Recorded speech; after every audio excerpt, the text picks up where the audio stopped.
All right, guys, welcome back. So today, let's talk about something that's not from Brownells, and I do apologize, but this is actually from Primary Arms, and I think that this is a decent optic. I don't know, and just gonna say that right off the bat.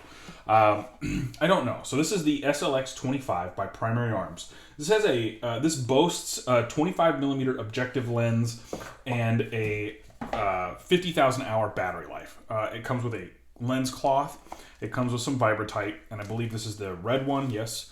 And then it comes with a riser, like a certain type of riser here. I'm going to just back this out here just a little bit. This is, I think, the low riser and the high riser. So here you go, two different risers. And then I don't know if you can actually stack them. I don't know if you can stack them on top of each other.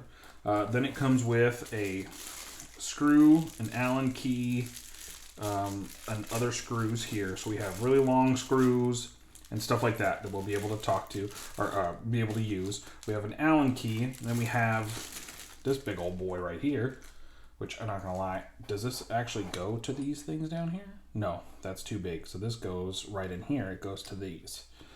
Interesting. I'm surprised that they even give you this. So there you go. And then it has a different base. So this is your low base. This is running like an AK or some other sort of like sub gun or something like that. So I actually got this from Primary Arms. It was $89 on sale. Now here's the thing. I think this is a really cool optic. I think that it stands out. It's beefy. I will say my ScalarWorks and Holosun are a little bit lighter, but this has a bigger objective window. This is a 25 millimeter objective window as compared to a Holosun. This is a gold dot, so this has a rotary dial, but this also has a rotary dial. Now it's very difficult. Holy crap. It has two night vision settings, which, I don't have night vision. All right, so the clean, crisp dot is showing up here. It looks really, really crispy. Actually, that is a very good dot on that. I am blown away how good that dot is on there. We'll see how it holds up. Okay, you see both of them. All right, so this is an amber dot and this is a red dot. I'm actually surprised at how well this red dot shows up. I don't know at what intensity. All right, so this, I'm pointing it directly into my light and I'm losing it in the light itself, but right at the edge of the light, you can still see it. So I believe at 7, it would be daylight bright. And then at 8, at 8, it's a little bit more than daylight bright. I'm still losing it inside the light, but not bad. Okay. So we've seen that. It weighs just a little bit more. It has the rotary dial on the other side. The interesting part, this is the SLX version. So apparently the SLX is the silver series. The S stands for silver. I think the silver series is it says lifetime warranty on their thing. I have no idea.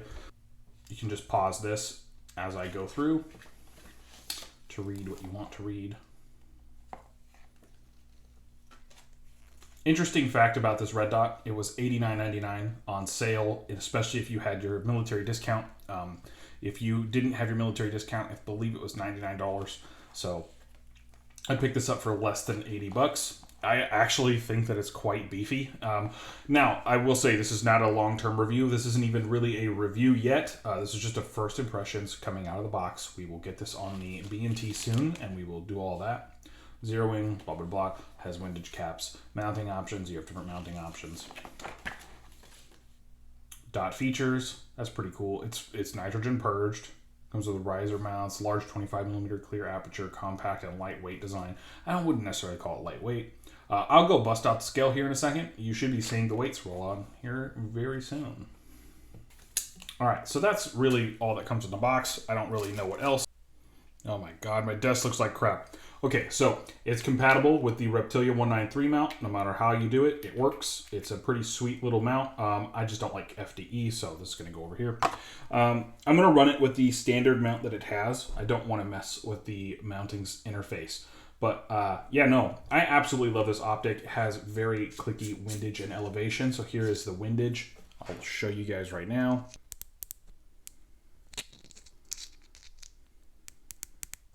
All right, so that was Windage. Taking off the elevation turret cap right now. I mean, honestly, I'm surprised at how well constructed a made-in-China optic is.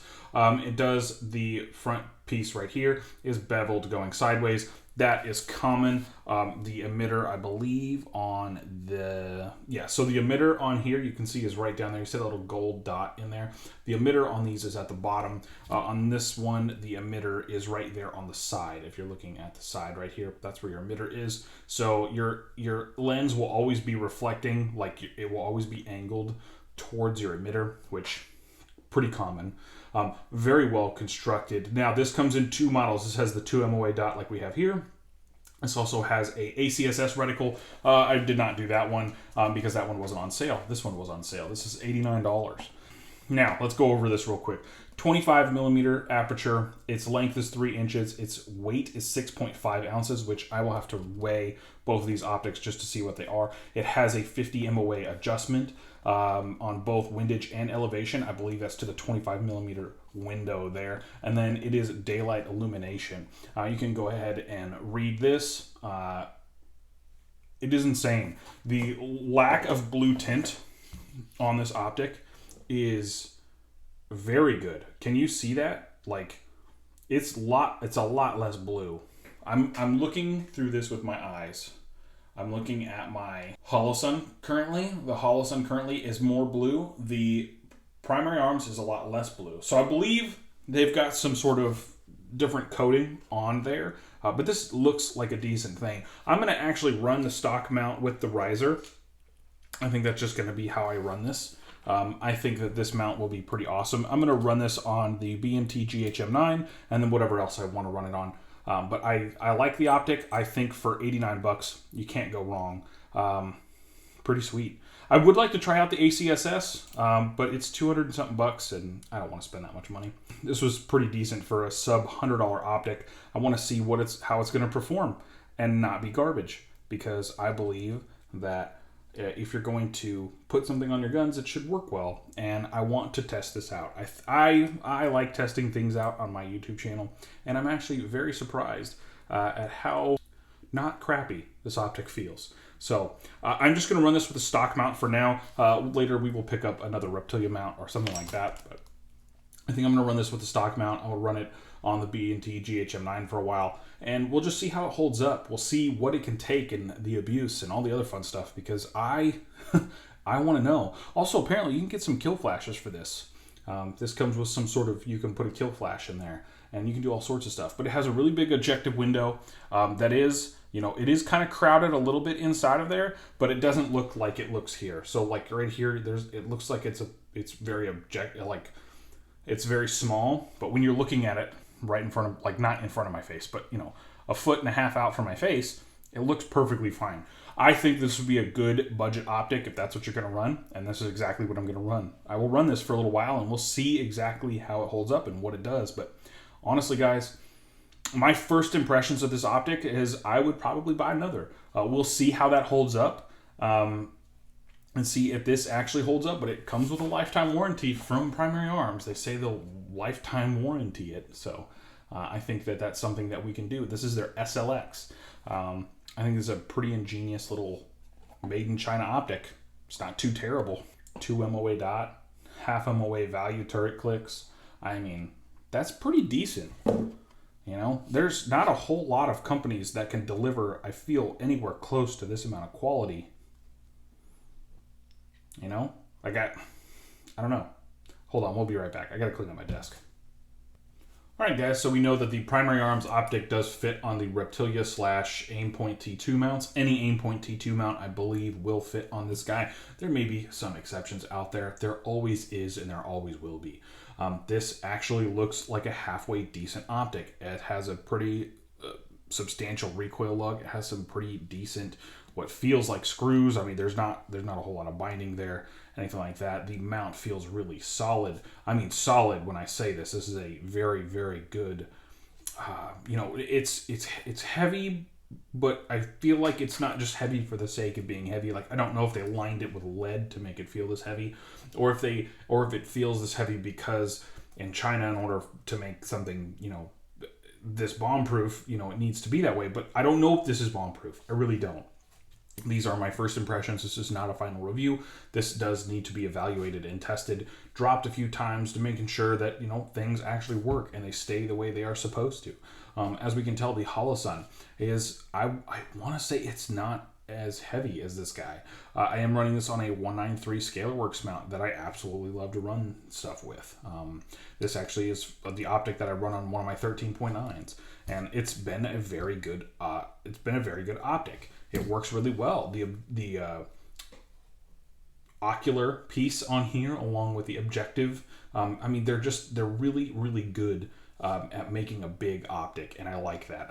The window, to me, seems a lot bigger than this guy. You can just tell right there, like the window sizes are very decent. But my first impressions, honestly, it seems like a decent optic, and for $89, I would pick up another one. Not terrible. If this wasn't on sale, I don't know. We'll see. We'll see if this deserves to be picked up at full manufacturer suggested retail price or not. Should that be the metric that I measure things on? Should this be picked up at manufacturer suggested retail price, or should it be picked up only when it's on sale? You know what I'm saying? Like, because there's some things you're like, oh, I'd buy that, but it's not on sale. But then sometimes you see it like on sale. It's got like a pretty decent price. Like, I saw this $90. Saved an extra $10 with my military discount. It wasn't bad. I would definitely pick up another one of these for that price. Would you? I don't know.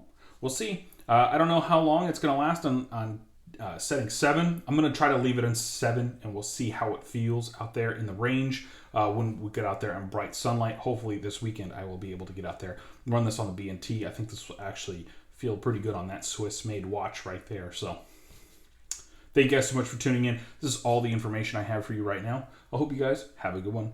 Enjoy.